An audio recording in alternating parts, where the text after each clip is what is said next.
Alors, bonsoir tout le monde. Merci d'être présent à cette séance ordinaire-là, qui est tout sauf ordinaire. Merci à ceux qui étaient à la séance extraordinaire juste avant, qui étaient tout sauf juste extraordinaire.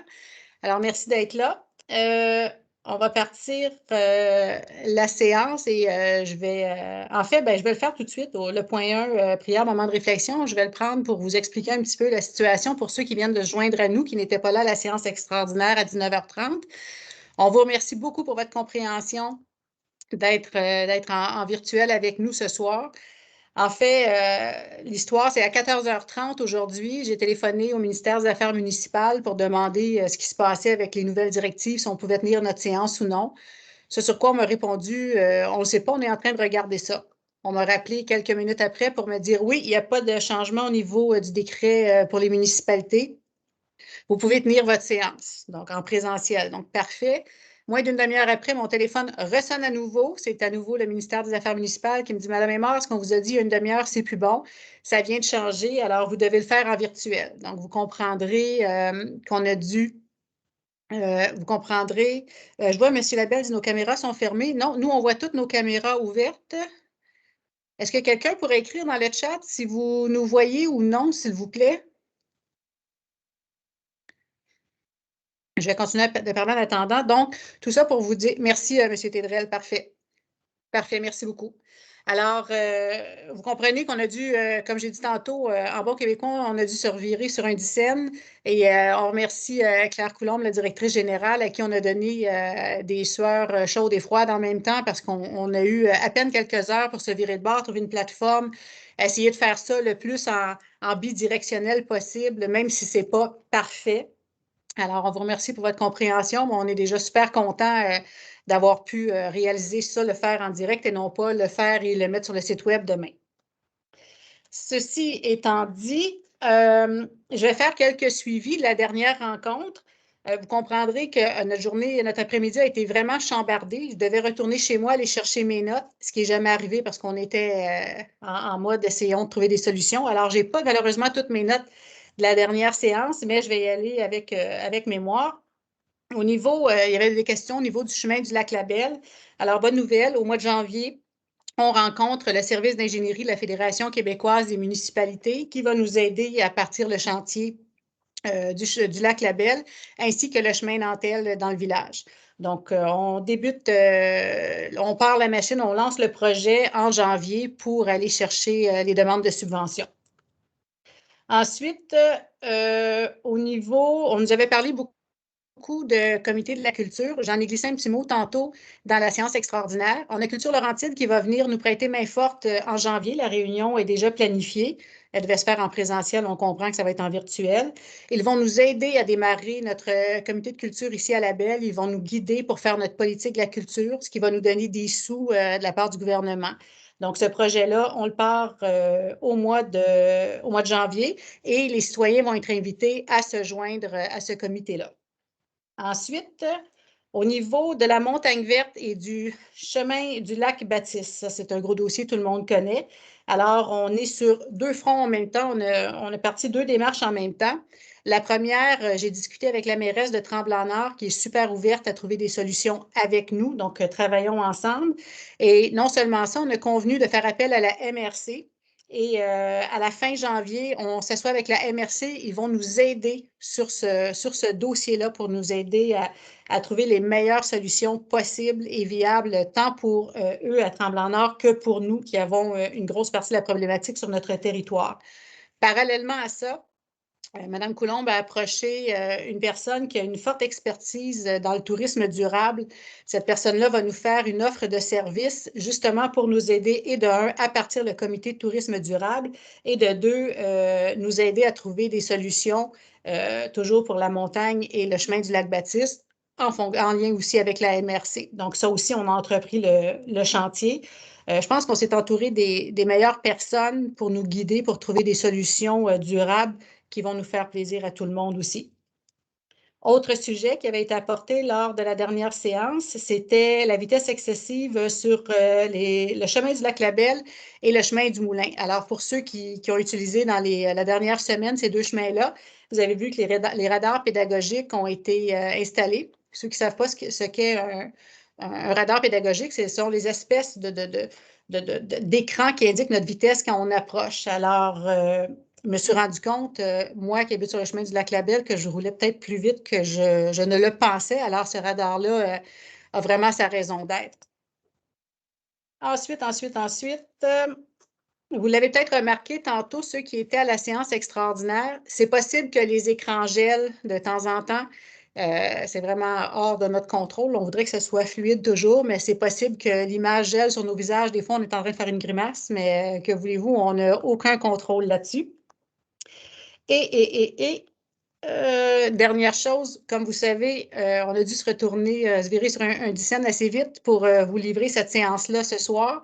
Vous comprendrez que dans l'équipe ici, il y a des parents avec de jeunes enfants, donc personne n'a eu le temps de trouver une gardienne. Donc, c'est possible que vous entendiez peut-être un petit maman ou un petit papa de temps en temps. Donc, si ça arrive, on vous demande d'être compréhensif. On fait vraiment du mieux qu'on peut compte tenu de la situation. Ceci étant dit, je constate le quorum. Noémie a dû nous quitter. Elle était là à la séance extraordinaire. Elle a eu une urgence familiale, donc elle a dû nous quitter. Toutefois, nous avons quand même le quorum, donc nous pouvons procéder. Et j'aurais besoin d'un proposeur pour adopter l'ordre du jour que vous avez vu sur le site web de la municipalité. Je propose. Alors, Vincent, appuyé par? J'appuie. On dit Julie, parfait. Et j'ai juste omis de quelque chose avant d'adopter l'ordre du jour, si vous êtes toujours intéressés, Vincent et Julie. Selon ce qui a été mis sur le site web de la municipalité, il y avait un point 7.4 qui disait publication des prévisions budgétaires 2022. C'est une erreur, ça n'aurait pas dû être là. Donc, on adopte l'ordre du jour en retirant ce point-là qui n'a tout simplement pas d'affaire là. Est-ce que Julie et Vincent, vous êtes toujours d'accord à proposer appuyer? Bien sûr. Tout le monde est d'accord? Parfait, merci. Avant de continuer, juste vous dire, il va y avoir 2 périodes de questions. Pour ceux qui n'étaient pas là tantôt, vous pouvez écrire vos questions dans le chat, la bulle en haut de votre écran, une petite bulle avec 2 lignes dedans, vous cliquez. Ensuite, en bas à droite, vous pouvez indiquer vos questions. Vous pouvez les indiquer au fur et à mesure, il n'y a pas de problème. Quand on va arriver aux périodes de questions, Vincent va faire, le modérateur va lire les questions et on va faire notre possible pour y répondre. Donc, nous allons passer au point 5. Un petit peu, je n'ai plus le bon ordre des feuilles. Alors, l'approbation des procès-verbaux de la séance ordinaire du 22 novembre dernier et des séances extraordinaires des 29 novembre et 13 décembre dernier. Est-ce que j'ai un proposeur? Nicolas, appuyé par? J'appuie. Par Annick. Tout le monde est d'accord?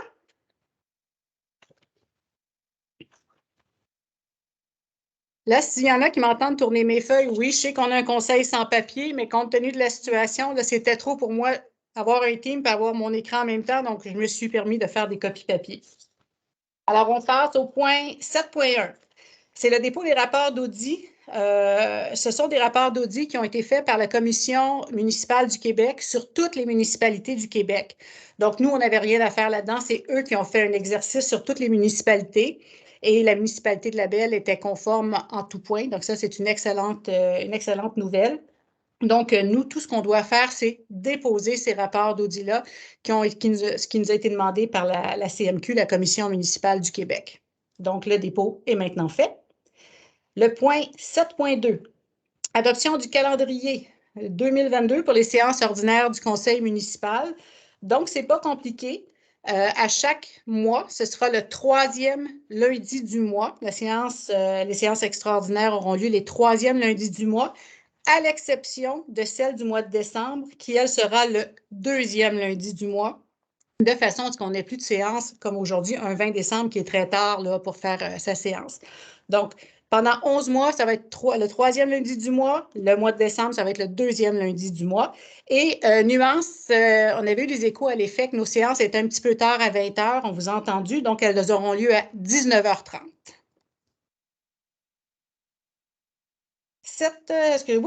Pardon. J'ai besoin d'un proposeur pour adopter le calendrier des séances 2022. Isabelle, appuyée par?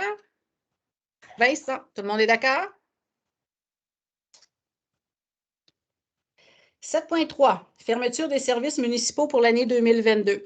Alors, comme à chaque année, dans le fond, on statue dans une résolution les congés fériés ou les services municipaux seront fermés.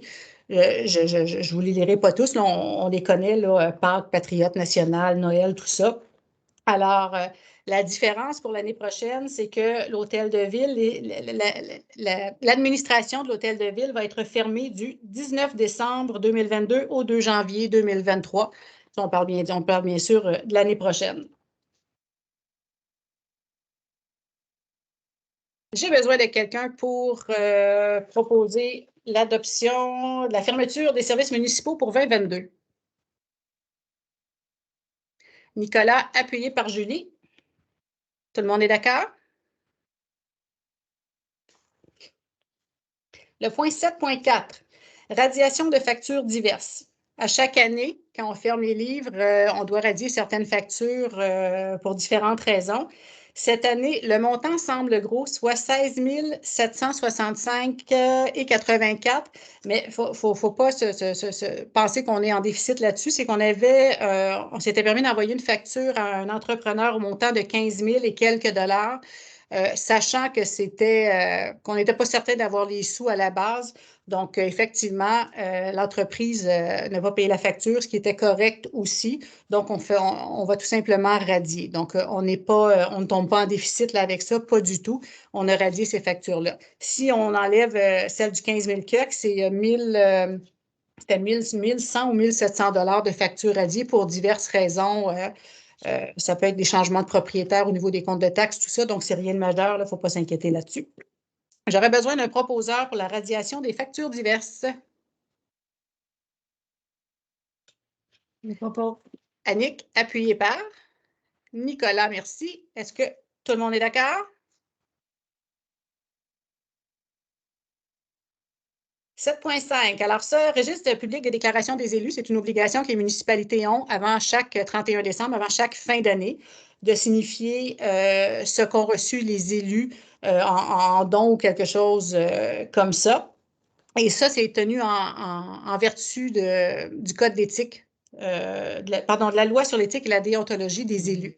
Donc, dans le cas présent, il y a M. Bergeron qui avait reçu un certificat cadeau de 50 qu'il a remis automatiquement pour acheter des masques pour les employés.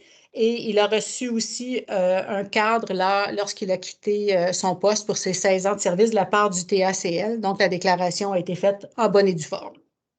Pour tous les autres membres de l'ancien conseil ou nous qui venons d'arriver, il n'y a pas eu de déclaration du tout. Donc, tout semble conforme pour tout le monde. Alors, on passe au point, ça c'était un dépôt de registre, donc on n'avait pas besoin de personne pour l'approuver et l'appuyer. Le point 7.6, affichage d'un poste de concierge à temps complet.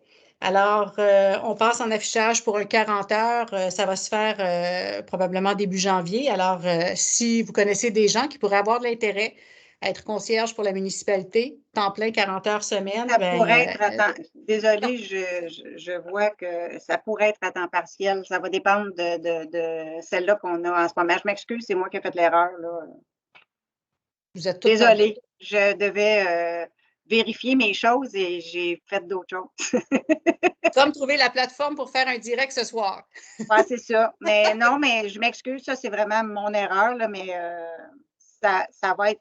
On va avoir ça nous prend un nouveau concierge, mais on est à évaluer si ça va être à temps partiel ou à temps. D'accord. Donc, mis à part le nombre d'heures, on va partir en affichage pour un poste. C'est ça. Alors, je vous invite quand même, si vous connaissez des gens qui ont de l'intérêt à surveiller l'affichage et faire parvenir les curriculum vitae à l'hôtel de ville, aussitôt que l'affichage va avoir lieu. Il me faut un proposeur pour l'affichage. Isabelle, appuyée par. Julie, est-ce que tout le monde est d'accord? Le point 7.7, embauche d'un journalier chauffeur temporaire sur appel.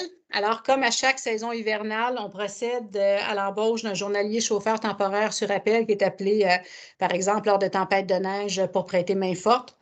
Alors, c'est vraiment, c'est prévu d'année en année de procéder ainsi. Alors, cette année, c'est M. Luc Leblanc qui sera embauché à titre de journalier chauffeur temporaire sur appel pour combler, comme on disait tantôt, les surcroîts de travail en période hivernale. Un proposeur? Je propose. Alors, Vincent, appuyé par Nicolas. Tout le monde est d'accord?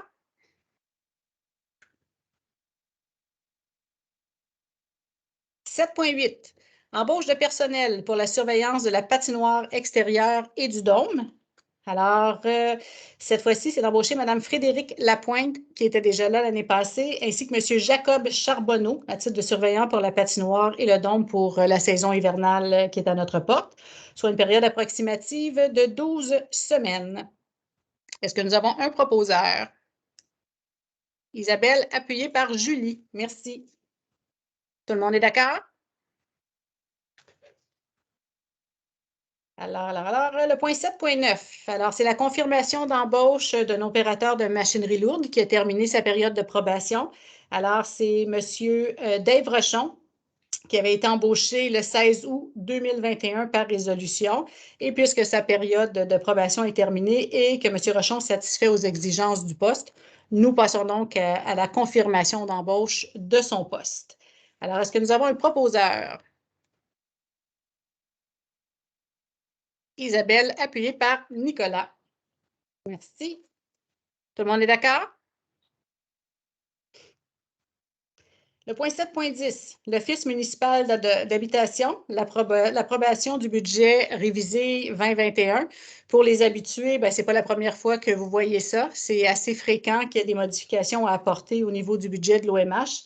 Alors, dans le cas, c'est pour l'exercice qui se termine le 31 décembre 2021. La contribution municipale, elle est majorée en surplus, autrement dit, de 121 $. Donc, on devait passer une résolution pour ce petit montant. Alors, j'ai besoin d'un proposeur. Julie, appuyée par Annick. Tout le monde est d'accord?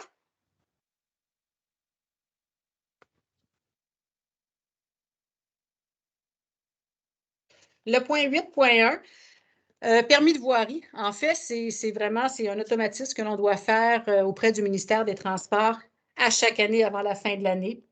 Autrement dit, en résumé, c'est qu'on demande au ministère du Transport d'accorder des permis de voirie au cours de l'année 2022 et lui demander d'autoriser notre directeur des travaux publics, Giovanni Fiorio, directeur des services des travaux publics, pardon, à signer les permis de voirie pour tous les travaux dont les coûts estimés de remise en état des éléments de l'emprise n'excèdent pas 10 000 $ puisque la municipalité s'engage à respecter les clauses de permis de voirie. C'est un libellé, c'est toujours le même à chaque année. Donc, je vous fais fi de la résolution au complet. C'est vraiment ce que l'on doit faire à chaque année. Alors, avons-nous un proposeur? Annick, appuyée par Nicolas. Tout le monde est d'accord à émettre le permis de voirie? Le point 8.2, entente relative à la fourniture du personnel technique de la FQM. Alors ça, c'est un petit point qui fait mon plaisir et beaucoup à ceux qui ont milité depuis longtemps pour voir des chemins refaits au sein de la municipalité. La Fédération, la FQM, offre un service d'ingénierie qui nous guide, qui nous aide à faire les devis, qui suivent les travaux lorsqu'on a des chantiers assez importants au niveau des chemins, entre autres.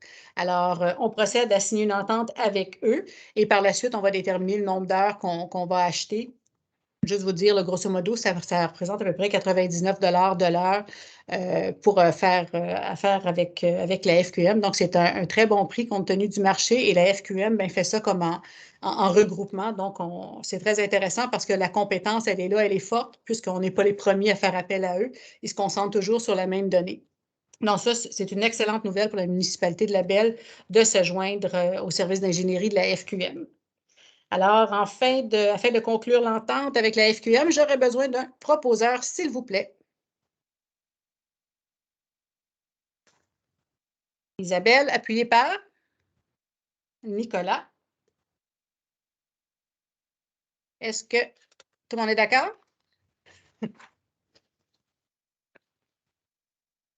Pas long.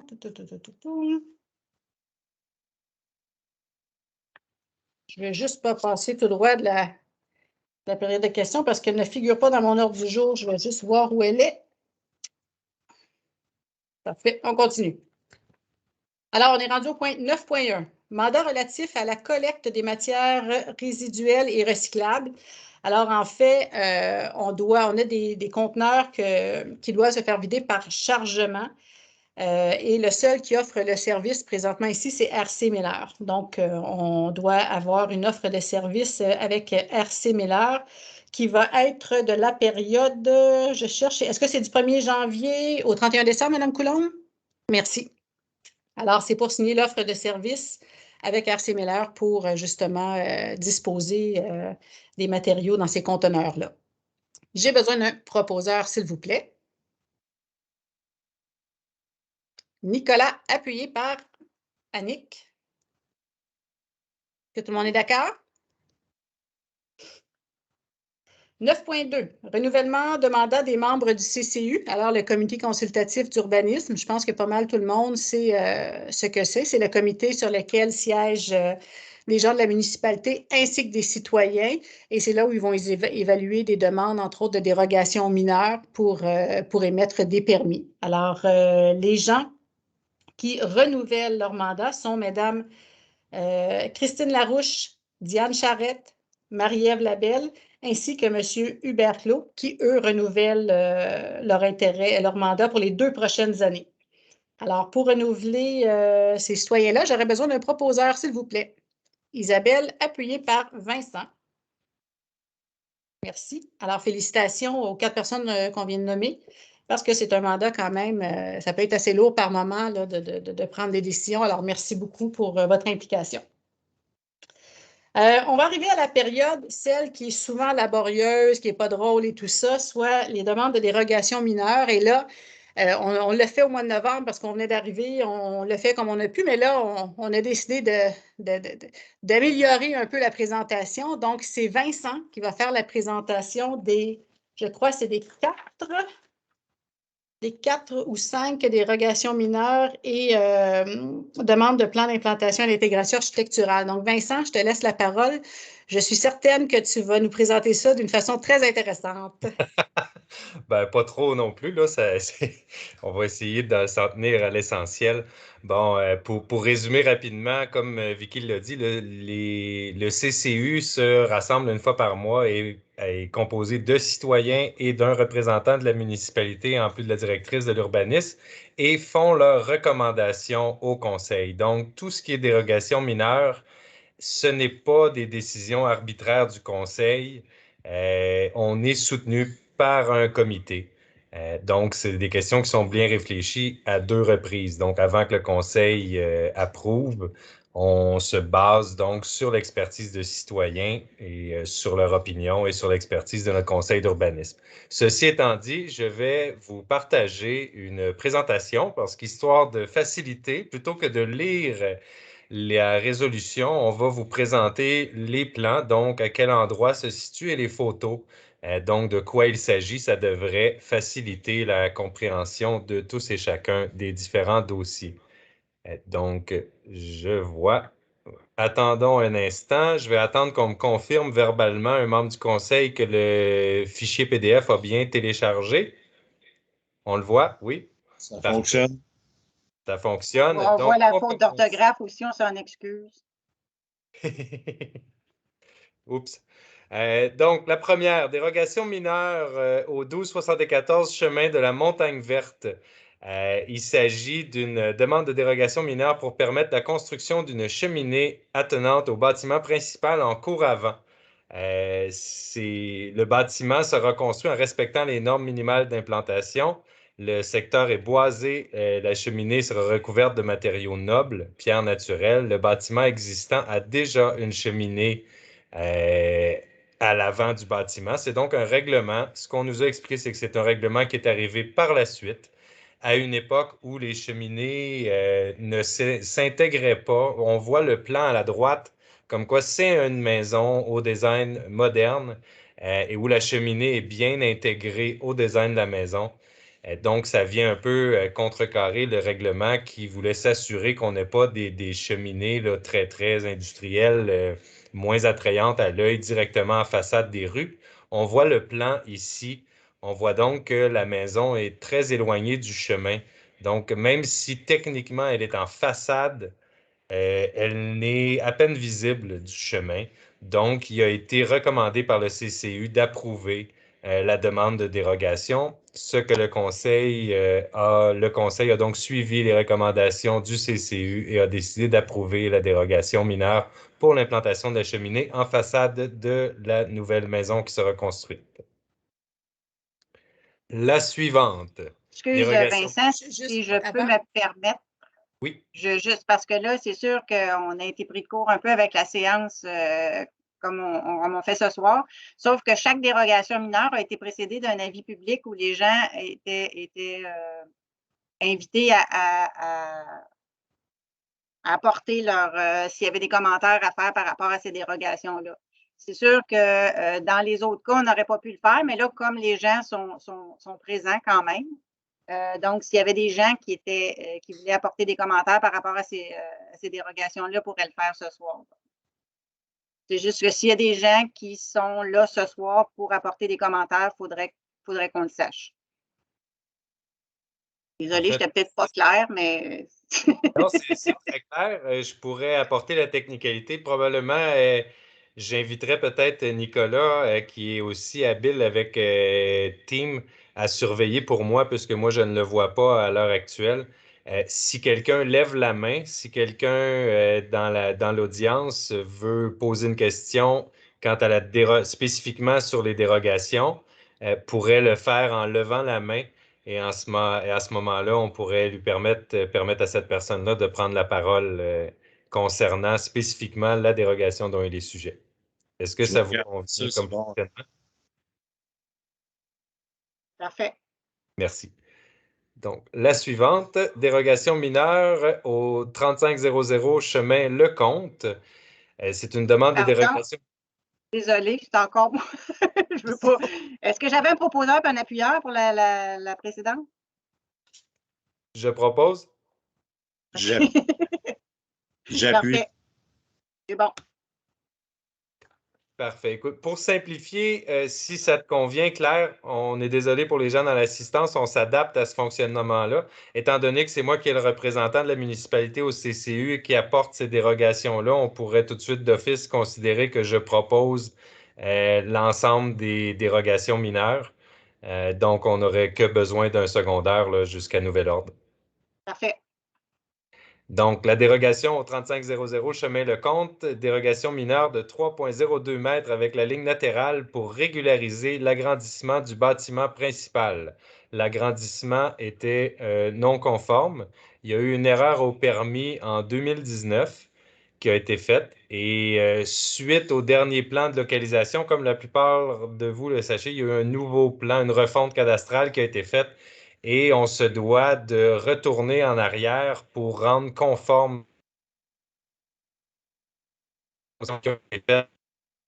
donc tombent encore moins conformes qu'elles étaient à cause de la refonte cadastrale. C'est le cas présentement. Ce qu'on voit ici, finalement, c'est une galerie, on le voit dans la photo de gauche, qui a été transformée en une galerie fermée, comme on le voit sur la photo de droite. Étant donné la position, comme on voit, c'est très caché. On ne le voit pas par la topographie du terrain. Les voisins ont été concertés, ne se sont pas opposés à cette construction-là en 2019. Et avec la refonte, donc, on tombait dans un peu trop proche de la ligne cadastrale qui se rapprochait du domicile. Mais comme il n'y a pas eu opposition du voisin, comme l'agrandissement est très caché par la topographie du terrain, il a été recommandé par le CCU d'approuver la demande de dérogation. Donc, il va de soi que nous allons poursuivre et approuver la dérogation dans le but de régulariser la situation du bâtiment déjà construit. Je propose.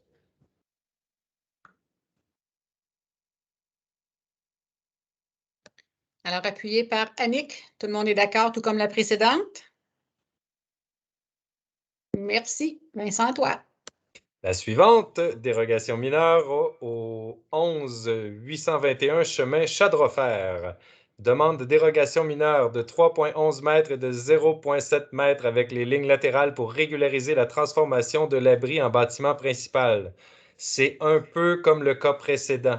Il faut donc revenir en arrière pour régulariser suite à des lignes de terrain qui ont été modifiées suite à la refonte cadastrale. La demande a été acceptée en 2020 de 2,9 mètres avec la ligne latérale gauche et de 2,5 mètres avec la ligne des hautes eaux du lac pour transformer un abri bois de 4,2 mètres par 3,3 mètres en agrandissement du bâtiment principal. Donc, la personne a décidé de fermer un abri bois et d'en faire un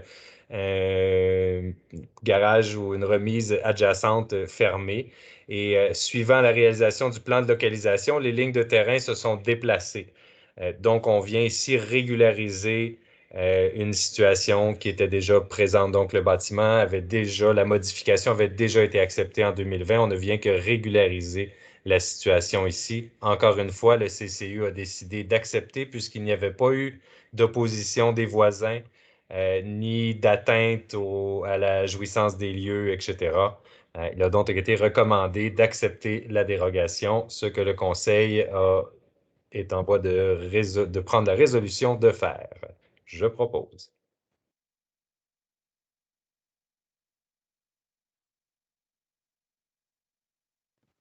Appuyé par Julie. Merci, j'ai eu de la misère à remettre mon micro, pardon.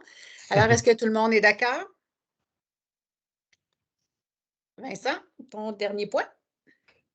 Plan d'intégration architecturale au 155 rue du Collège. Modification de la demande 2020-012 pour l'implantation du cabanon dans la cour avant de la rue des Loisirs au lieu de la rue du Collège. Le cabanon implanté conformément à la réglementation d'urbanisme, respect de la résolution 238.10.2020 pour le déclin de fibrociment effet bois.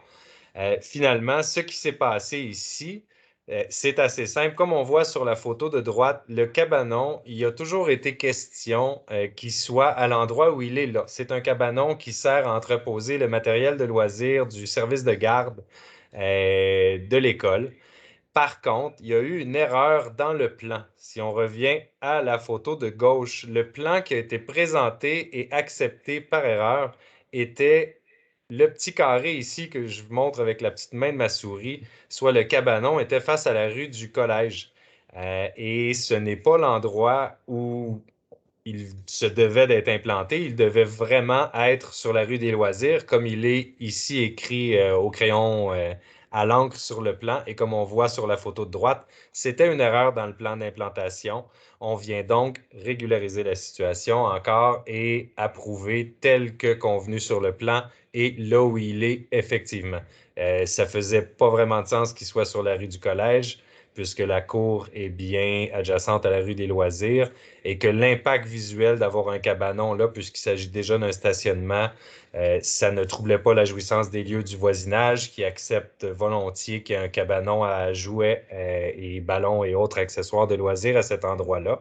Et il y a eu une modification aussi quant au matériel utilisé pour le revêtement extérieur, mais qui en fait ne change absolument pas le final. Donc, on vient régulariser la situation encore. Le déclin de bois plutôt que de fibrociment effet bois ne fait pas de changement significatif au bâtiment. Le CCU a donc recommandé au Conseil d'accepter la modification de régularisation. Je propose. Est-ce qu'on a un appui, on a quelqu'un qui seconde? Alors, Nicolas, tout le monde est d'accord? Avant de passer au prochain point, je voudrais juste vous dire que cette première séance virtuelle en direct, là, elle est internationale parce que j'ai vu, il y a au moins une personne qui est à l'extérieur du pays aujourd'hui qui nous regarde présentement. Donc, vraiment, on voit que c'est très positif de faire une séance comme ça en direct. Ça permet à des gens, même à l'extérieur du pays, de suivre ce qui se passe dans leur village. Donc, merci beaucoup d'être là. Le point numéro 10, sécurité incendie, sécurité publique, on n'a rien pour ce mois-ci. Le point 11, loisirs, culture et tourisme. Alors, 11.1, renouvellement de l'entente de partenariat avec la Société des établissements de plein air du Québec. En fait, en résumé, c'est qu'on a une entente avec eux où il y a une carte qui est faite propre pour Label. Donc, c'est une carte Parc national du Mont-Tremblant, partenariat Label. Donc, on renouvelle tout simplement notre entente. En fait, on est en avance parce que l'entente se terminait le 31 mars 2022. On le renouvelle maintenant pour leur donner le temps de procéder et c'est une durée de 3 ans, soit jusqu'au 31 mars 2025. C'est pour un maximum de 7 000 $ par année. Alors, j'aurais besoin d'un proposeur pour le renouvellement de l'entente avec la Société des établissements de plein air du Québec, Isabelle, appuyée par Julie.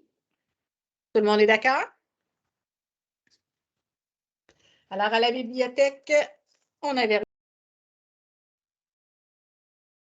C'est tout droit à la période de questions du début. Donc, mon erreur, c'est moi la coupable. Donc, la période de questions qui est là, elle est entièrement à vous. Alors, Vincent, est-ce que c'est toi ou c'est Nick qui... c'est toi, Vincent? Alors, Vincent, tu es le modérateur pour les questions que nous avons reçues. Questions, commentaires. Oui, donc j'y vais à la première question.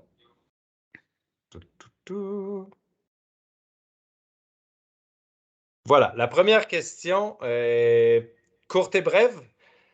On voit formation des pompiers et Zodiac. Je vais me permettre de répondre à cette question. Je vais essayer d'être le plus précis possible. J'imagine que ça tient du fait de former nos pompiers en sauvetage nautique à Label. Ça n'a pas été retenu dans l'immédiat. Nous n'avons pas fermé la porte définitivement, mais on a besoin d'avoir plus de réponses. C'est un sujet qui est très important pour nous, je pense, la sécurité publique et le sauvetage nautique. Vous savez qu'il y a 2 experts en sauvetage nautique, entre autres dans le conseil, et un pompier et une femme de pompier. C'est des sujets qui nous tiennent à cœur. Par contre, on n'a pas tous les données nécessaires vu la grosse dépense et la portion récurrente de cette dépense-là. On n'est pas en mesure immédiatement de prendre cette décision-là. Par contre, on est en poste pour 4 ans. C'est évident qu'on a déjà commencé, j'ai déjà commencé à poser des questions, à aller chercher des réponses au niveau de la société de sauvetage, l'IPIC, etc.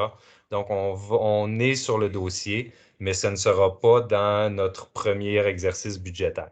J'espère que ça répond adéquatement à la question. Et si je peux ajouter en complément, je crois que c'est début février, j'ai une rencontre avec le comité service incendie de la MRC où je siège parce que nous avons un service d'incendie ici à Label et non pas une régie. Alors, ça fait partie des questions posées cette journée-là, voir qu'est-ce qu'on peut faire avec ça. J'y vais avec la prochaine question de M. Viateur Dussault. Pourquoi avoir positionné la période de questions en tout début de séance alors qu'aucun point à l'ordre du jour n'a été présenté en lien avec le nouveau règlement de régie interne? Je crois que Vicky a déjà répondu partiellement. Oui, bien en fait, oui, c'est vraiment mon erreur de ne pas avoir procédé à la première période de questions. Par contre, pour la régie interne, on l'adopte aujourd'hui. Elle n'est pas en application maintenant. Elle va l'être à la prochaine séance parce qu'on l'adopte aujourd'hui. D'ailleurs, c'est le prochain point ou l'autre d'après. Et juste pour être certain qu'on ne parle pas, puisqu'on a invité dès le début de la session par message à inviter les gens à poser leurs questions dès le début, ça ne voulait pas dire que vous deviez poser vos questions immédiatement, mais c'est que comme on le fait par chat, vous êtes invité à le faire. Vous pouvez le faire tout au long de la session, dès que la question vous est venue en tête, en les écrivant comme ça, souvent on ne les perd pas. Donc, ça nous permet, nous, de bien gérer aussi la période de questions, en espérant, encore une fois, avoir bien répondu à la question. Question suivante, je remonte. Monsieur Sylvain David, depuis le mois d'août 2021, nous n'avons plus accès à la liste mensuelle des comptes à payer de plus de 250 $. Est-ce que nous aurons droit de les revoir? Je crois que Mme Marchildon voulait prendre la réponse à la question. Oui, ça, c'est en fait, c'était une demande qui avait été faite là, il y a quelques mois et la municipalité s'était engagée à fournir ces informations-là de façon publique. On s'est rendu compte qu'il y avait une certaine lourdeur par rapport à ça et peu de gens le demandaient. Donc, comme c'est une information qui est publique, auquel vous avez droit, on vous invite, si vous voulez avoir cette information-là, on vous invite à envoyer un courriel pour recevoir cette information-là personnellement. C'est vraiment une question là, administrative. Là, le site web, on n'a pas la meilleure façon là, pour. C'est pas si simple que ça d'ajouter des informations sur le site web, tout ça. Éventuellement, on va le changer. Mais pour le moment, ne vous gênez pas si vous voulez avoir cette information-là. L'administration va vous la soumettre. Claire, est-ce que tu peux nous dire c'est quoi la meilleure façon à quelle personne on doit s'adresser pour avoir cette information-là? Ça peut être à moi ou ça peut être à Mme Bouffard, il n'y a pas de problème. De toute façon, on la produit quand même à tous les mois, cette liste-là.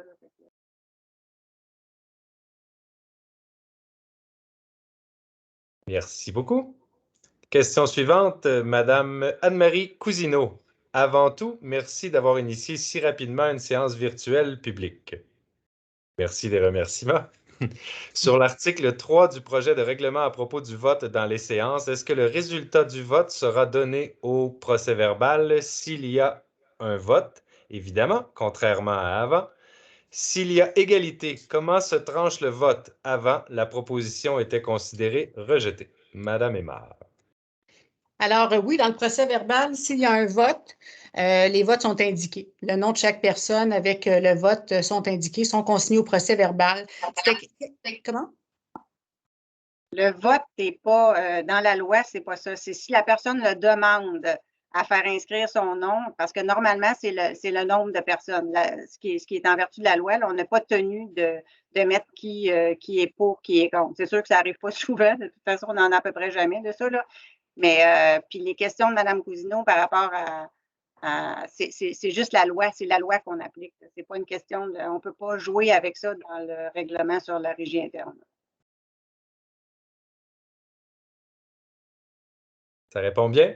Question suivante, Madame Hélène Gariepi via François Labelle. Ma question concerne le nouveau quartier qui verra le jour près de la Maison des aînés. Comme nous le savons tous, une des façons efficaces d'assurer la sécurité des piétons est d'aménager des trottoirs. De plus, les trottoirs encouragent les saines habitudes de vie, permettent le transport actif et sécuritaire et réduisent ainsi la pollution et les gaz à effet de serre. Ma première question, avez-vous planifié l'aménagement de trottoirs sur les rues de ce nouveau quartier? Si l'on veut permettre, je vais faire la lecture complète des deux questions parce qu'elles vont être répondues ensemble. Si l'on veut permettre la mobilité des résidents et des petites familles qui vivront dans ce nouveau quartier sans que ceux-ci doivent constamment utiliser leur voiture, un lien entre ces quartiers et le noyau villageois doit voir le jour.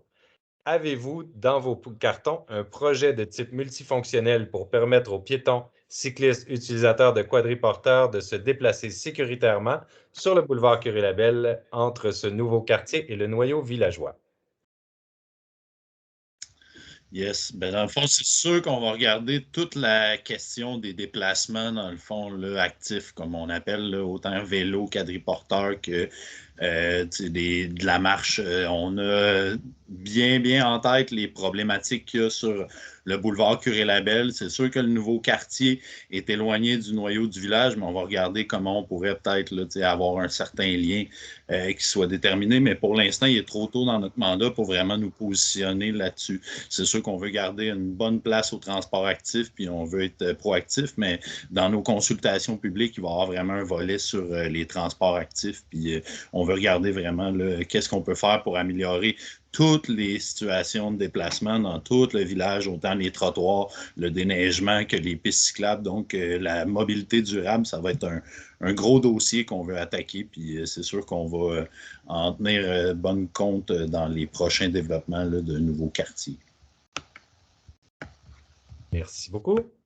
La question suivante de M. François Labelle. Dans le nouveau règlement sur les séances du Conseil, serait-il possible d'ajouter un paragraphe qui demande au Conseil d'utiliser tous les moyens de communication tels que l'écran, PowerPoint, images, plans, etc., afin de vulgariser le plus possible le contenu des séances du Conseil? C'est déjà ce qu'on commence à voir ce soir, mais il faudrait que tous les conseils qui seront élus à l'avenir aient à fonctionner de cette façon.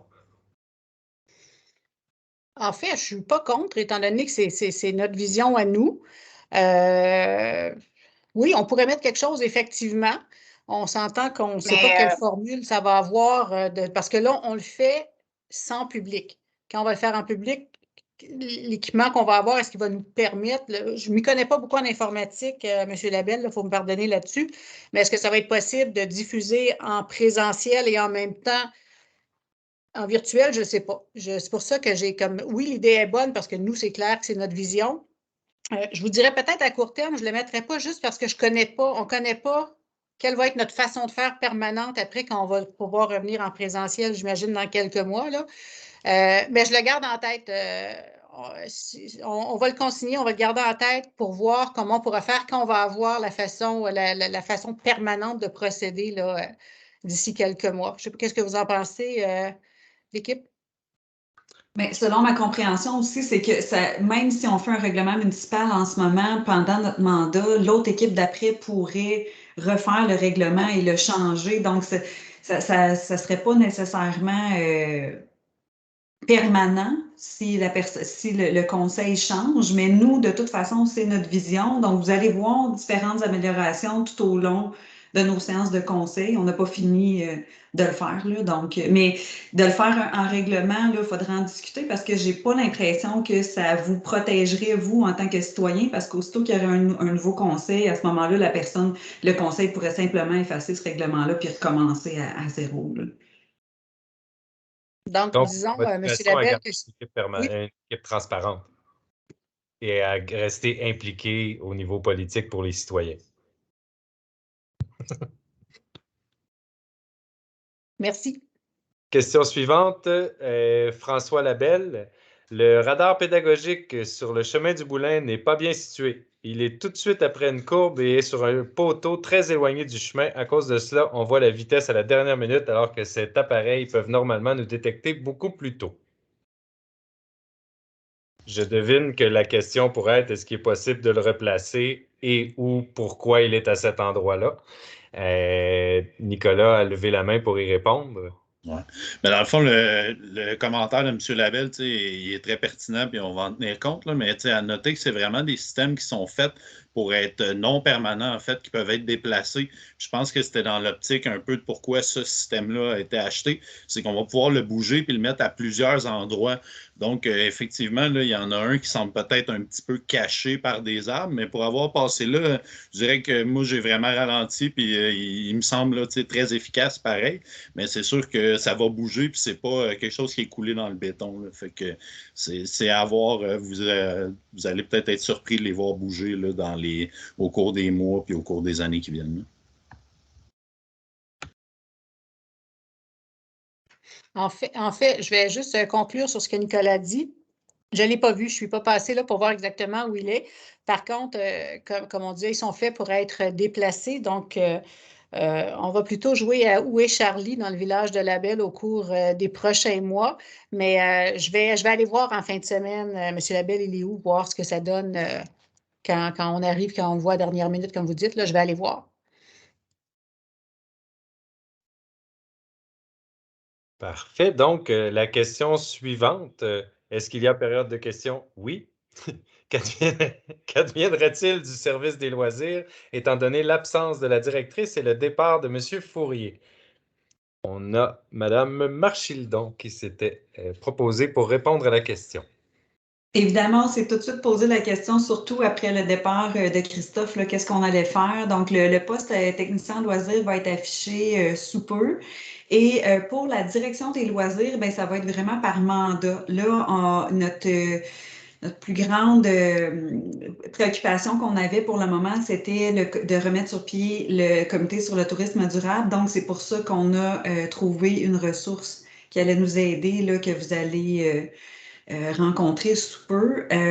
Donc, ça va être vraiment par mandat au niveau de la direction, puis on va choisir des personnes qui sont vraiment plus calées dans les mandats qu'on va accorder. Donc, ça va continuer à bouger au niveau de ce département-là de façon différente, évidemment, mais on n'oublie pas les dossiers qui sont importants pour nous. Et peut-être juste un complément pour rassurer les gens là, qui ne sont pas tout à fait au fait. La directrice des loisirs, elle est en maladie, donc elle devrait revenir incessamment. On n'a pas la date de son retour encore, mais ce n'est pas un poste vacant, celui-là, c'est vraiment une maladie, alors que le poste de technicien, lui, il est vacant, lui, il va être affiché sous peu. Mais c'est clair que les loisirs, on a déjà parlé d'ailleurs des projets que l'on voit à court, moyen et long terme. Effectivement, il nous faut une ressource en poste. De là, l'affichage va partir bientôt. Merci beaucoup. La question suivante de M. Marc Si je peux Tedrel. apporter une... Oh, oui. Désolée, si je peux apporter une précision, il est déjà affiché le poste. Il est déjà sur tous les sites. J'ai même déjà commencé à recevoir des candidatures. Excellent. Mais Madame Coulombe, je veux juste dire à tout le monde, Madame Coulombe, on la voit souvent dans l'ombre, mais elle est extraordinairement efficace. Nous, on la voit aller depuis notre élection. On est vraiment choyés d'avoir Claire Coulombe comme DG ici à La Belle. Elle est d'une efficacité incroyable. Donc, merci beaucoup, Madame Coulombe, je voulais le dire devant tout le monde. Mais si je peux retourner le compliment, en tout cas, si vous n'aviez pas tous été là ce soir, je ne suis pas sûre qu'on aurait réussi à faire ça. Vincent particulièrement, là, merci beaucoup. Ben écoute, je vais faire du pouce sur ce que Vicky dit quand on m'a appelé, quand on a pesé sur le 911 technologique tantôt, puis que je me suis présenté à l'hôtel de ville. Claire, merci. Tu as vraiment de s'être retourné comme ça et d'avoir réussi à faire ce qu'on fait là ce soir. C'est un pouvoir d'adaptation qui est très fort et qui est digne d'une grande DG. Merci énormément. Donc, on va arrêter de se lancer des fleurs et on va passer à la question très technique de M. Tedrel, qui est en deux parties, en version complète et en version simple. M. Tedrel m'a lancé le défi de le faire en moins de 2 minutes. C'est parti. Question sur le projet de règlement 2021-339 visant à la fois la structure d'ensemble du projet et son article 6. Le projet de règlement 2021-339 compte un article sur l'ordre du jour, mais aucun sur le procès verbal. C'est un peu gênant. Si l'on exclut des procès-verbaux, comme précédemment, la teneur des deux périodes de questions, pourquoi? Parce que, comme le projet 2021-339 prévoit, article 6, que les pétitions et autres documents ne peuvent apparaître que durant la période des questions, tout cela n'aura aucune existence, ni dans l'ordre du jour, ni dans le procès-verbal. Dur dans une vie démocratique. Oui, le site de la municipalité fait état depuis peu, août 2021, de la teneur des périodes de questions, mais quel est le statut légal du contenu du site versus celui d'un PV de conseil municipal? Prière de lire tout cela en 2 minutes maximum. Version plus courte peut-être. Les citoyennes et citoyens peuvent-ils être assurés que leur représentant de district ou pour l'instant leur responsable de district va présenter en séance les éventuelles pétitions et autres documents écrits? Cela assurerait une existence, au moins une trace écrite à ces démarches citoyennes. Je demanderais, Madame Coulombe, au niveau légal, qu'en est-il à ce niveau-là? En fait, au niveau légal, le procès verbal ne doit que représenter les décisions des membres du conseil. C'est que les décisions qui doivent être présentées au procès verbal. Donc, il n'y a rien là non seulement qui nous oblige, il n'y a rien qui nous permet de mettre les périodes de questions dans les procès verbaux. Donc, c'est ça, c'est que légalement, un procès verbal ne tient compte que des décisions du conseil municipal. Donc, c'est pas la réponse. Il n'y a rien qui nous empêche de publiciser les questions autrement, là, mais ce n'est pas le procès verbal qui doit faire état de ça. Qui fait foi de.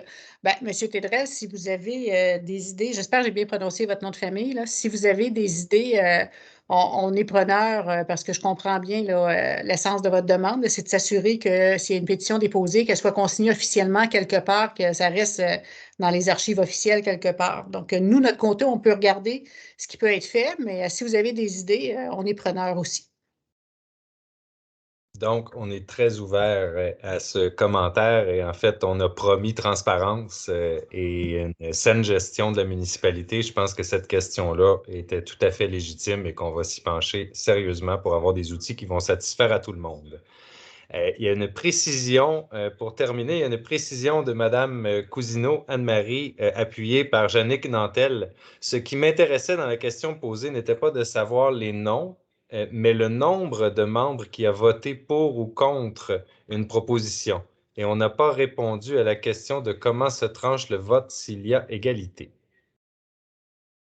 Bien, tout dépend du nombre de personnes qu'il y a au conseil, bien entendu, parce que normalement, il y a 7 membres du conseil. C'est pour ça que le nombre est impair.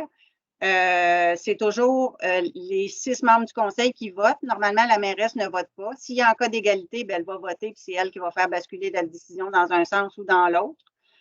Pour ce qui est du nombre de personnes qui votent, oui, normalement, quand le vote est demandé, on va toujours dire qu'il y a, mettons, 3 pour, 4 contre. Mais oui, on met le nombre. Est-ce qu'il y avait d'autres questions, Vincent? Oui, il y en a une dernière. Pour Monsieur Sylvain David, pour la liste des comptes à payer de 250 $ et plus, serait-il possible au moins de le remettre sur le site web de la municipalité? C'est beaucoup plus simple que de faire une demande et ça donne un regard sur quelques dépenses qui sont faites à tous les mois. Si je peux me permettre, ensuite, je suis sûr que Mme Coulombe ou Aymar pourront compléter. Ça semble peut-être plus simple de l'extérieur. Par contre, la programmation du site web ne permet pas que ça soit une opération simple. C'est difficile pour l'administration en place de le mettre en ligne versus l'envoyer par courriel au demandeur. C'est beaucoup plus de travail. C'est ce que nous, on a compris de cette opération-là. Donc, en effet, c'est peut-être plus simple de l'extérieur, mais à l'interne, les ressources qu'on a n'étant pas programmeur web, de devoir faire les mises à jour du site web, ça semble être plus technique que d'apparence. Je vais laisser Claire compléter. Mais en fait, si les gens veulent absolument l'avoir, moi, ça ne me pose pas vraiment problème de le remettre. C'est sûr que c'est une opération, c'est qu'en fait, on n'envoyait même plus la pertinence parce qu'on n'avait plus de questions par rapport à ça, puis on se demandait si on ne le faisait pas pour rien. Je sais qu'on a eu des questions les premiers mois, mais après ça, on n'avait jamais de questions par rapport à ces listes-là qu'on mettait. Mais s'il y a un intérêt à ce qu'on les remette, je pense qu'on serait capable de le faire. Là, c'est sûr que c'est une opération de plus, là, mais en tout cas, moi, ça ne me dérangerait pas qu'on le fasse, mais c'est ça. On pourrait peut-être en discuter, Claire, éventuellement. Ouais. Peut-être qu'on pourrait changer la fréquence à ce moment-là. Peut-être qu'au lieu de le faire à chaque mois, ce serait quelque chose qui pourrait être fait à chaque trimestre pour éviter qu'il y ait une certaine lourdeur par rapport à ça.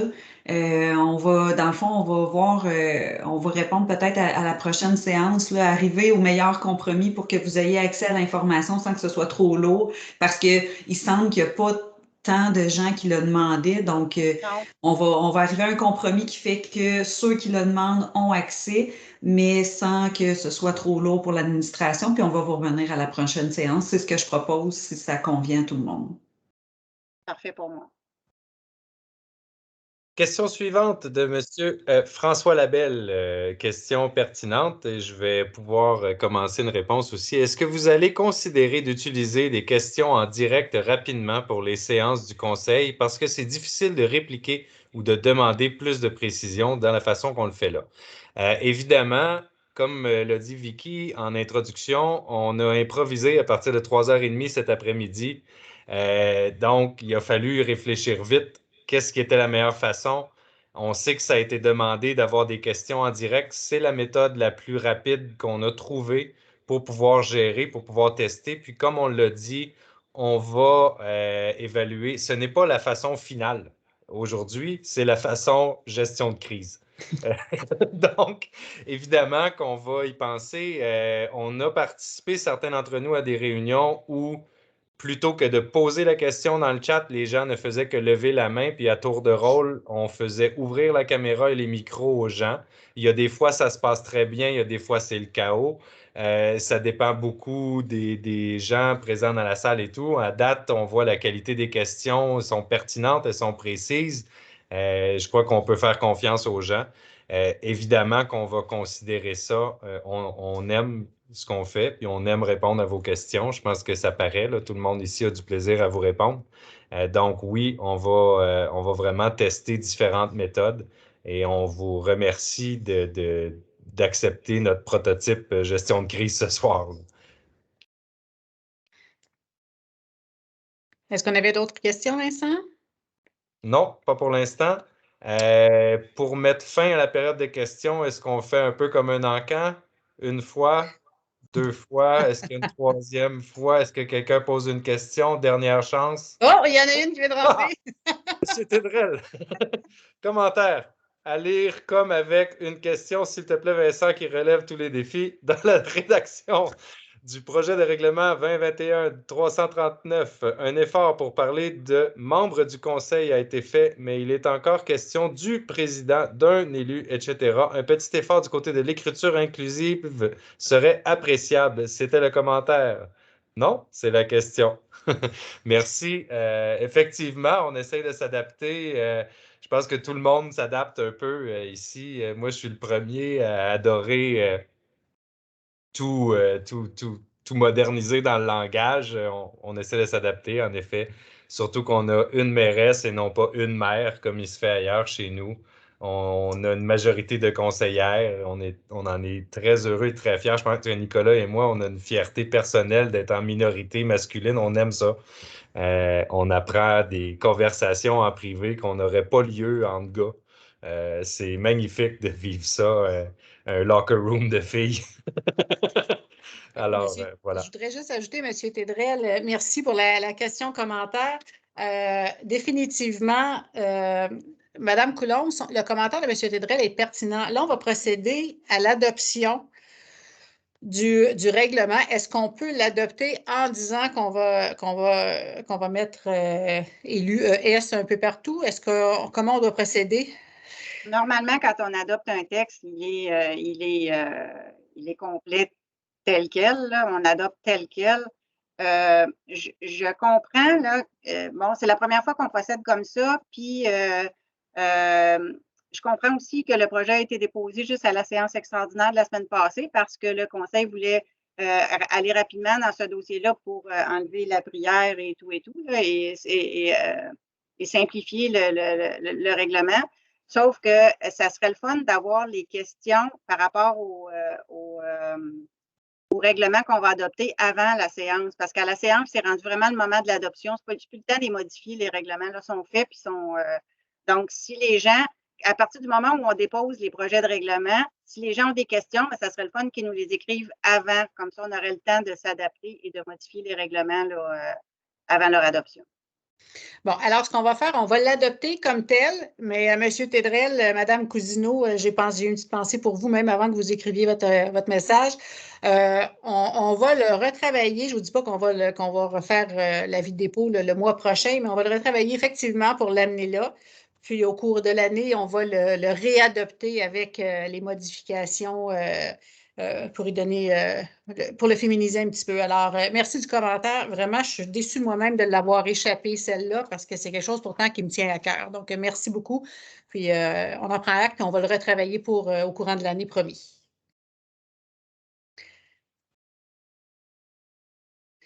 Je vois la question de M. Labelle qui dit qu'il faudra trouver un moyen pour nous avertir que les projets règlements sont déposés. En fait, vous avez raison en ce sens que celui-ci a été déposé lors d'une séance extraordinaire, mais normalement, comme celui de la tenue de séance, quand on fait le dépôt, comme l'avis de motion et le dépôt, comme ça a été fait le mois dernier, vous l'avez tout de suite à ce moment-là, vous avez le mois pour le travailler. Dans ce coup-ci, effectivement, puisque ça a été fait, l'avis de motion et le dépôt, lors d'une séance extraordinaire, c'est sûr que c'était moins évident. Mais oui, c'est noté, on le note pour améliorer ce petit côté-là aussi. Je crois que c'était la fin des questions. Alors, on va passer, laissez-moi juste me replacer dans mes papiers. On va arriver au point 14, avis de motion et règlement, justement le 14.1. Ça, c'est l'adoption du règlement numéro 2021-338, qui est l'imposition des taux de taxation et de tarification des services municipaux pour l'exercice financier 2022. Ça, vous comprenez que c'est comme on a l'obligation de le faire avec le dépôt du budget. Donc, l'avis de motion étant faite, on peut passer maintenant au 14.2. Dans ce cas-ci, l'avis de motion a déjà été fait. C'est le règlement sur la régie interne des séances du Conseil. Donc, en 14.2. Pardon? C'est pas un avis de motion. Hein? C'est l'adoption du règlement. L'avis de motion a déjà été donné le mois passé, puis le dépôt du projet de règlement a été fait à la séance extraordinaire de la semaine passée. Bien, vous avez bien raison. Je vous ai testé, voir si vous étiez plus réveillé que moi. C'est ça. Donc, mon erreur, je recule. Donc, le 14.1, c'est l'adoption du règlement, effectivement, pour le taux de taxation et tarification des services municipaux pour l'exercice financier de 2022. Alors, celui-là, vous en avez sûrement tous pris connaissance parce qu'il a été mis sur le site le mois dernier. Il est adopté tel qu'il a été déposé, soit aucun changement. Est-ce que j'ai un proposeur? Nicolas, appuyé par Vincent. Est-ce que tout le monde est d'accord? Tout le monde est d'accord? Alors, on s'en va au 14.2, celui dont on a parlé beaucoup aujourd'hui, l'adoption du règlement 2021-339 portant sur la régie interne des séances du Conseil. Donc, il y a eu quelques modifications sur le document, le règlement qui était déjà existant, notamment le retrait du point 1 qui était prière. Donc, on s'entend, l'Assemblée nationale, tout ça, on sait ce que ça a donné. Donc, il y avait lieu de le modifier pour nous mettre selon les normes, si on peut dire comme ça. Il y avait certains points aussi qui interdisaient, par exemple, le cellulaire, alors que c'est permis pour un citoyen de filmer si la séance n'est pas enregistrée. Donc, ça ne fonctionnait pas. Donc, on a modifié ce point-là justement pour que le cellulaire, évidemment, soit permis, en autant qu'il soit en mode sourdine, le cellulaire ou tout autre appareil électronique d'ailleurs. Il y avait un point aussi qui interdisait de venir à la séance avec les animaux. J'avais déjà rigolé avec ça avec M. Labelle en lui demandant s'il avait déjà eu l'idée de venir à la séance avec ses moutons. Donc, c'est pour ça qu'on a retiré ce point-là pour nous mettre en mode plus moderne. On s'entend que les seuls animaux qui sont permis, c'est des animaux qui accompagnent soit un chien mira ou un chien d'assistance. Donc, eux sont permis. On comprend que ça ne devient pas la porte ouverte là, pour venir avec nos chats et nos chiens aux séances du Conseil.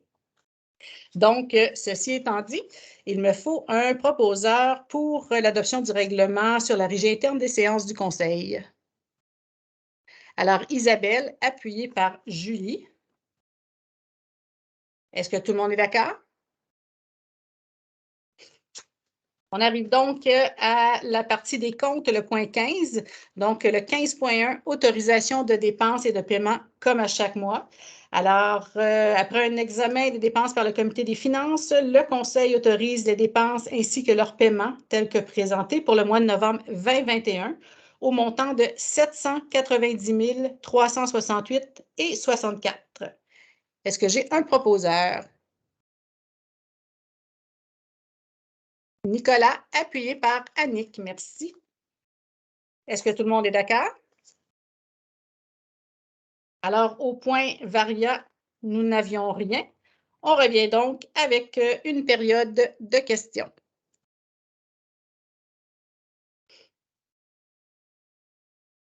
Vincent, le micro, s'il te plaît. Oui, j'allais donc lire un point. On a une question de Mme Anne-Marie Cousineau sur le point 3 du projet de règlement sur la régie interne des séances du Conseil, sur les délibérations et participation aux débats. Est-ce que ces débats auront lieu en huis clos, anciennement nommé caucus, ou devant les citoyennes et citoyens? Si c'est le cas, le Conseil continuera de se présenter devant leurs électrices et électeurs comme un conseil d'administration de cégep. Je prends un exemple que je connais. Alors, ben, je vais prendre la parole là-dessus.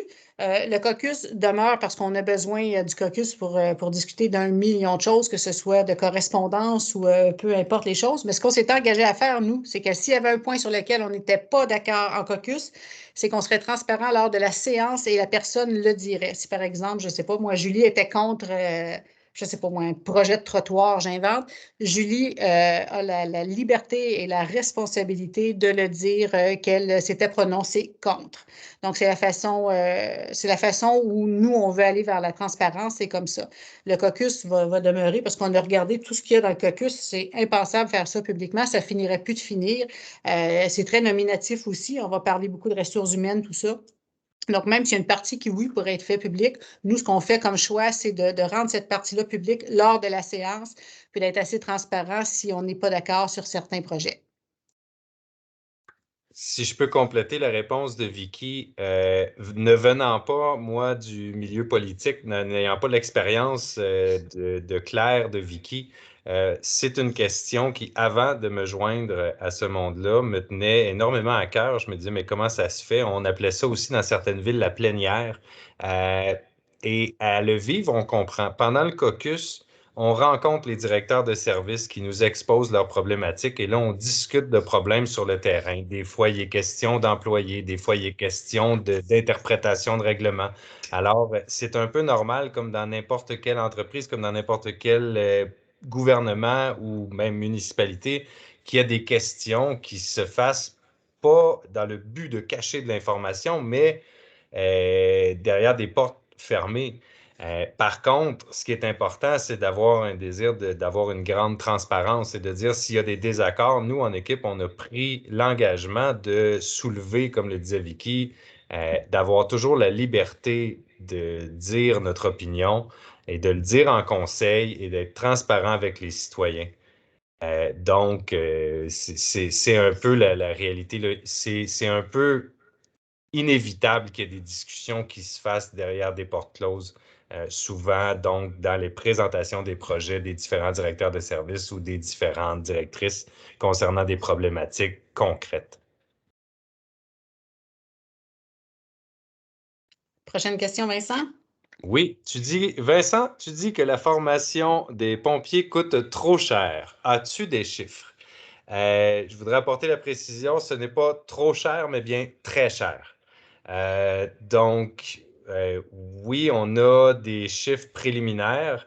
Il y a des montants de plusieurs, je ne me souviens pas par cœur, mais on parle de plusieurs dizaines de milliers de dollars, au-dessus de 50 000, en bas de 100 000, mais au-dessus de 50 000, dépendamment de différentes options qui pourraient être prises, avec des coûts récurrents aussi de plusieurs dizaines de milliers de dollars par année. Donc, évidemment, en tant que gestionnaire responsable de votre argent, on se doit de vraiment faire le tour de la question et de dire est-ce que c'est vraiment légitime, quel est le nombre de cas réels, quels sont les équipements dont la Belle aurait vraiment besoin. Il y a énormément de travail d'analyse qui doivent être faits et étant donné que c'est, comme on le disait, c'est des points qui nous tiennent à cœur, on est très ouvert, on est même plus qu'ouvert à cette possibilité-là. Mais il faut vraiment, en gestionnaire responsable de votre argent, bien faire le tour de la question et pouvoir vous arriver quand on prendra cette décision-là, dire si c'est 70, 80 000 cette année et un 20 000 par la suite, quelque chose comme ça, de pouvoir le justifier puis que vous comprenez bien où va votre argent.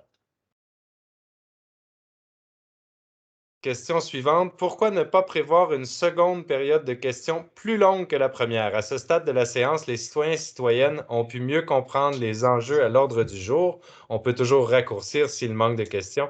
Et pourquoi que des questions et pas des commentaires? On peut être bon et bonne parfois dans le commentaire constructif. Oui, oui. Je peux la prendre. Ben oui. Effectivement, dans un règlement, j'ai fait le tour d'une couple de municipalités. Il y a des délais qui sont. Et c'est une forme, je n'aime pas utiliser le mot contrôle parce que ça fait très autoritaire, c'est pas ça. C'est dans un cas où ça dérape. Dans un cas où il y a des préambules très, très, très longs, c'est pour ça qu'il y a des temps limites. Mais dans le fond, nous, je pense que vous l'avez vu, là, on n'est pas très orienté pour arrêter les questions tant que ça demeure constructif, ça c'est en lien avec l'ordre du jour. Donc, on est assez ouvert. Est-ce qu'on aurait pu le faire autrement? Oui. Est-ce que c'était nécessaire? Non, je ne pense pas. Mais il n'est pas exclu qu'à un moment donné, on pourrait le bonifier là, pour l'améliorer. Il faut aussi prendre en considération sans le faire trop vite, on essaie quand même de le faire rapidement pour améliorer les choses. Donc, c'est possible que ce ne soit pas parfait. Pas trop tard pour réagir, pour le modifier. Mais au niveau des périodes de questions, commentaires, tout ça, je pense que vous n'avez pas été inquiet avec le conseil en place. Là, on est assez ouvert. Puis même, je vous dirais qu'on aime pas mal ça d'ailleurs. Procéder en vous écoutant, que ce soit commentaire ou question. Question suivante. Toutes mes excuses, il s'agit de mon erreur, M. François Labelle. Je n'ai pas compris pourquoi il y a une période de questions au début de l'ordre du jour puisqu'il n'y a pas eu de points qui sont passés à l'ordre du jour.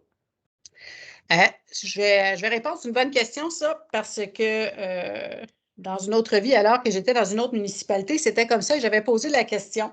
Puis, ce qu'on m'avait dit, c'est que au tout début, ça permet de poser des questions qui peuvent sortir de l'ordre du jour. Par exemple, je ne sais pas, moi, il y a un arrêt stop qui est tombé quelque part au coin d'une rue, ben, la personne pourrait dire, êtes-vous au courant que le stop est tombé?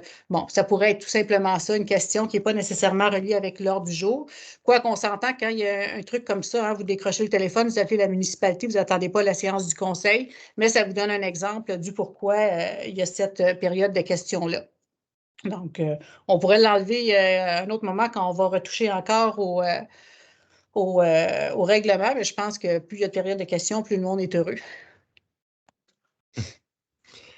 D'ailleurs, parlant de suivi aux questions, je vais revenir, je vais donner la parole à Julie qui va répondre à une question qui nous a été posée à la dernière séance et qu'on avait dit on va aller chercher l'information et vous revenir. Nous vous revenons. Julie?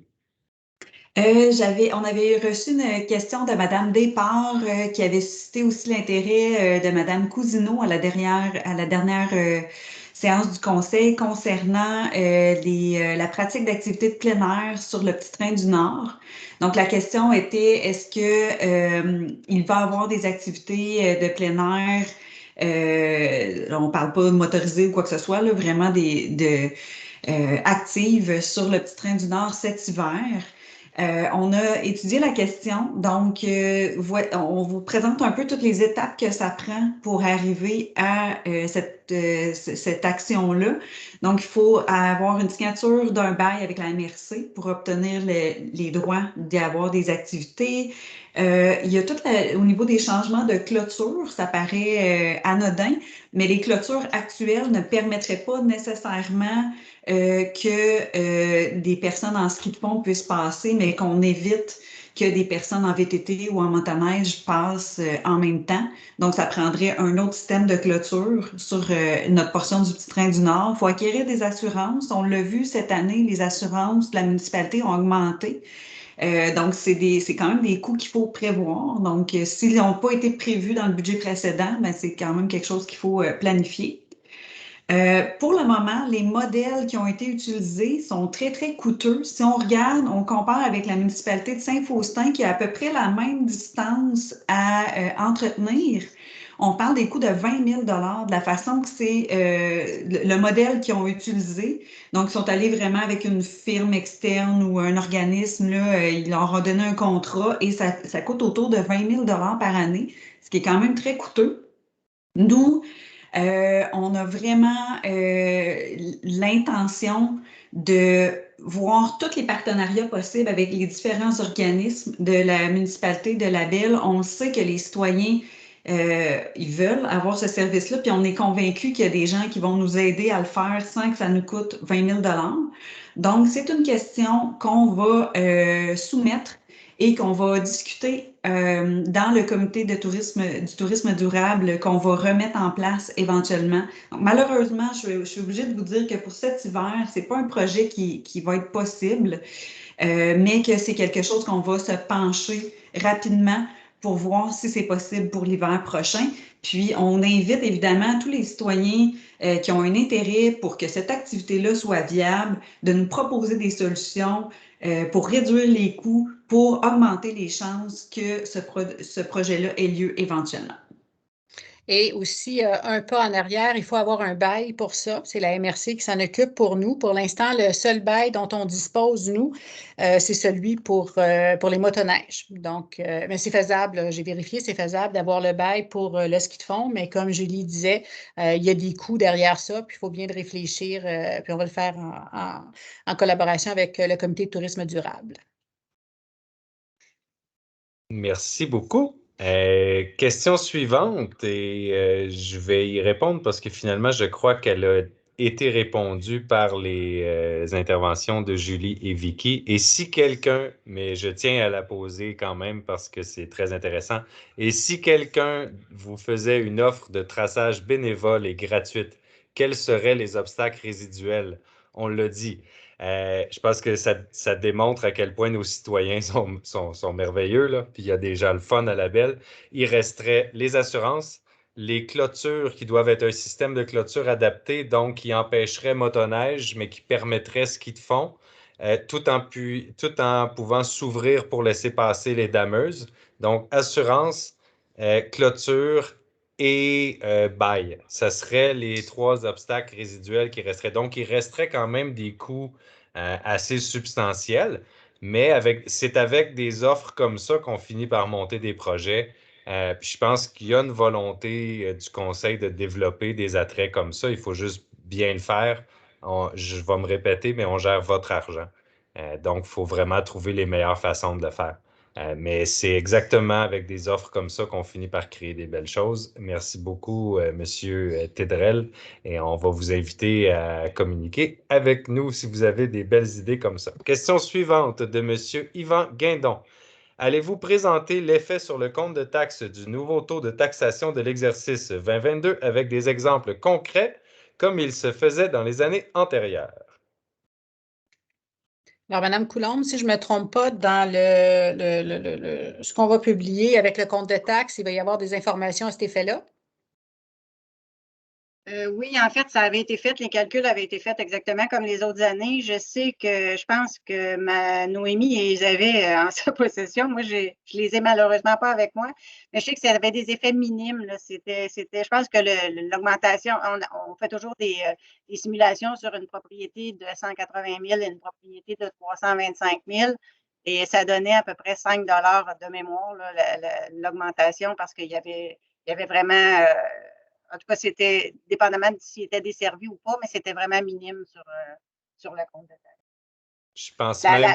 Je sais que la plus grosse augmentation, c'était au niveau de la taxe sur les ordures, mais je pense que en tout cas, un dans l'autre, ça revenait pas mal au même, mais je ne veux pas m'avancer avec des chiffres, là, vu que je n'ai pas les documents avec moi, mais ce n'était pas élevé. Il aurait fallu poser la question quand on était en séance extraordinaire, justement, sur les budgets avec Noémie. C'est là qu'il aurait fallu poser cette question-là. Bien, c'est ça. Mais normalement, je sais je l'ai vu, le tableau. Nicole nous l'a présenté. Mme Bouffard, désolée. Mais je ne l'ai pas avec moi, désolée. Les parties d'intérêt, là, et pour les résidences, je crois qu'il y avait même une légère diminution effective pour les résidences, disons, à faible valeur, non desservies. Donc, des catégories de population pour qui une hausse des taxes peuvent être plus, disons, dommageables sur le train de vie, des familles à plus faible revenu qui sont dans ces situations-là. On voit même une légère diminution. Donc, l'impact est vraiment minime, là. Merci de la question. Question suivante. Est-ce que vous avez vérifié avec la conception pour le ski de fond sur le petit train du Nord, c'était beaucoup moins cher? Julie? Oui, en fait, on est au courant que la conception aussi utilise une portion là, pour le ski de fond. Par contre, eux autres, ils ont un beau cadeau de l'entreprise privée qui gère et qui paye là, pour une bonne portion d'entretien. Donc, effectivement, ça coûte moins cher, mais c'est parce qu'il y a le privé qui a décidé de s'investir là-dedans. Encore là, moi, je ne suis pas inquiète que ce projet-là va voir le jour à la belle. On va juste être créatif pour réduire les coûts et puis on va impliquer la communauté, mais je ne suis pas inquiète là, qu'on n'arrivera pas à 20 000 d'offrir, là, ça c'est sûr et certain. Est-ce qu'on a d'autres questions, Vincent? Non, on a un commentaire de M. Guindon. Merci de la réponse. Un nouveau commentaire de M. Tédrel. Magnifique effort dans l'exercice démocratique compte tenu des stress générés par la situation sanitaire présente. Merci. Donc, fin de la période de questions. Dernière question, 1 fois, 2 fois, 3 fois, adjugé. Madame la mairesse, à vous la parole. Alors, avant de lever la séance, je voulais toutes et tous vous remercier pour votre patience, votre indulgence. Vous avez entendu l'histoire, comment on s'est viré très rapidement pour vous livrer cette séance-là en direct. C'est une première à la belle. C'était pas parfait, on en est conscient. Avec peut-être 1 heure de plus, on aurait peut-être fait mieux. Donc, on s'engage à faire encore mieux le mois prochain. Je vous remercie sincèrement tout le monde d'avoir été là, d'avoir posé des bonnes questions. Et j'en profite pour vous souhaiter, au nom de l'équipe, au nom de la direction générale, de joyeuses fêtes, de la santé, avec tout ce qui nous tombe dessus, trouver la façon d'avoir du plaisir. On mérite d'avoir un petit peu de joie dans nos vies ces temps-ci. Alors, écoutez, un immense merci. Joyeuses fêtes. On se revoit en 2022. Alors, pour terminer, avant de se souhaiter nos vœux plus longtemps, j'aurais besoin de quelqu'un pour la levée de la séance, un proposeur, s'il vous plaît. Alors, Julie, appuyée par Nicolas, il est 21h24. Alors, merci à tous encore une fois. Bonne soirée. Bon retour à la maison pour ceux qui ne sont pas à la maison et on se revoit l'année prochaine. Bye bye.